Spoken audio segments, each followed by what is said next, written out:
Welcome back to the Ireland Contracting Nightly Sports Call. Josh Taylor, Paul Zeise here in studio. 412-575-2600 is the number. Paul, we got a tweet from PA Ram who says, any chance of scheduling 162 games with Miami next year? Yeah, probably that's not going to happen. But there's enough other games. You know, there's a lot of bad teams in baseball. That's the thing. I mean, there are 7 on pace to lose 100 games, which is people complain insane about the Pirates. Here's the thing. I don't know that winning a World Series is priority number 1 with the Pirates front office, but I do think most of MLB. But I do think being competitive, at least, is a priority, and that might not be good enough for fans. But you look at teams like Miami, Baltimore. There's a number of teams. They're not even trying to be competitive, and that to me is a bigger problem. I mean, I get all these, people calling the show. How can we force Nutting to sell the team? It's like, you can't. Listen, here's the thing. There's about 8 or 9 other owners that would be first in line if Major League Baseball was going to try and force a team to do that. Did you see what San Diego did? They had that young kid, Paddock, that's been pitching so well. They hit a limit with him. They sent him back down. He hit like a self-imposed or a team-imposed innings limit. They sent him down. And he's been one of the best young pitchers in baseball. Yeah. We think some of the things the Pirates do are just things the Pirates do. And that could not be further from the truth. Let's put some perspective here. We always talk about, they're not going to bring this kid up this soon because of money. Let's remind ourselves, the Cubs kept Chris Bryant down in AAA. For 10 days. Because they didn't want to bring him 10 up extra days. So let's use it for a little perspective. The difference, one thing I will say about the Pirates, though, is the Pirates' problem is they don't ever want to go outside that.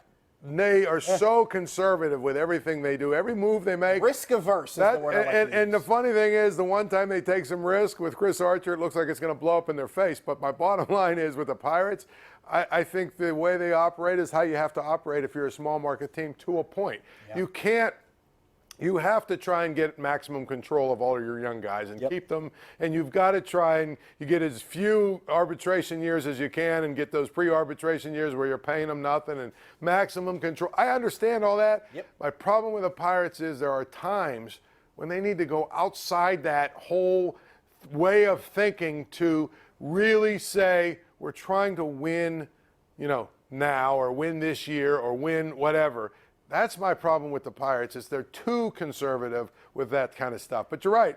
It's the way of baseball to an extent, but there are teams that say, we'll do it if it makes sense. Right. And I think the best example I've heard, over the years, you hear people talk about the Royals, and my argument with the Royals was they drafted and developed better than the Pirates did, and it was very well documented. So I don't like to use the Royals as an example. Then you hear about the Brewers, and I say, well, the Brewers made some pretty inexpensive moves to bring guys in, but they made shrewd acquisitions, a couple of really good trades, guys that got off waivers. They did really good things to bring those guys in for relatively no cost. So I don't use the Brewers because they made better decisions than the Pirates did. But I will say this.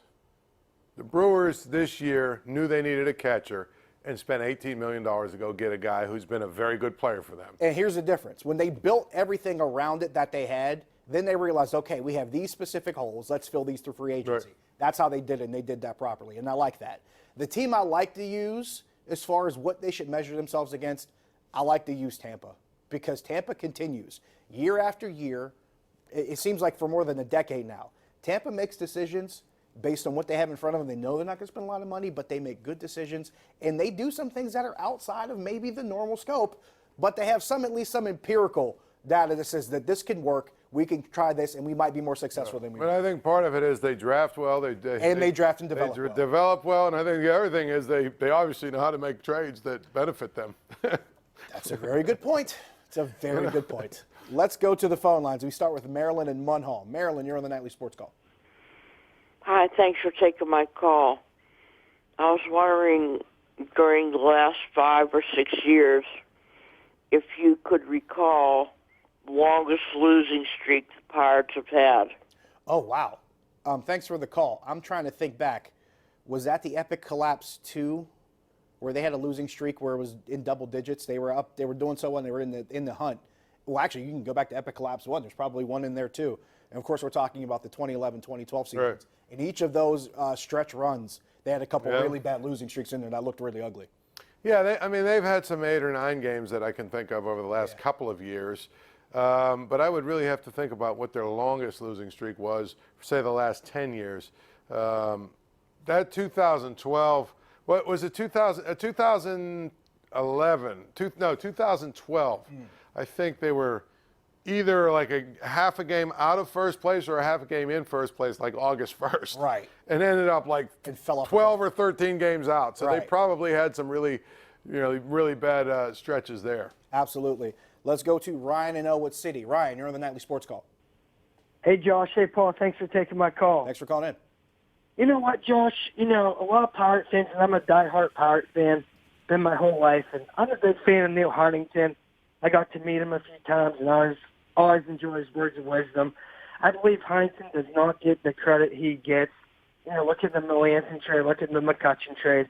You got Vasquez in the Melanson deal and Brian Reynolds in the Kutch deal. I know what could happen, but I want to talk to you guys about the trade deadline. Paul, I really enjoyed your article in the PG about what you think the Pirates were due. My question is to you both. With Starling Marte, his value's getting hot. He's still my favorite Pirate, always will be.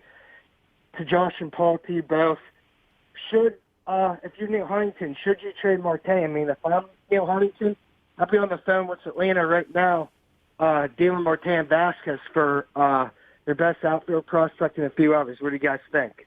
Thanks for the call. I talked about this a little bit last night. For me, it's not who you trade, it's when you trade them. Because we've seen examples over the years. Now, I'll mention one thing. You brought up a couple trades that worked out well for Neil Huntington. But for every trade that worked out well for Neil Huntington, Paul, and I think you and I can each think of a different one that didn't go well. Right. I talked about the ones last night. The Neil Walker for John Niece trade didn't work out too well. Why? Neil Walker, low trade value. The Garrett Cole trade probably didn't get what you should have gotten for him. Why? Low trade value. Andrew McCutchen trade, it might have been better. Now, don't get me wrong. Brian Reynolds has been fantastic. Kyle Crick is probably the third most reliable guy in this bullpen right now, second if you count the fact that Keller's injured. But it probably could have been a better return if its trade value is higher. So for me, it's about a when, not necessarily an if.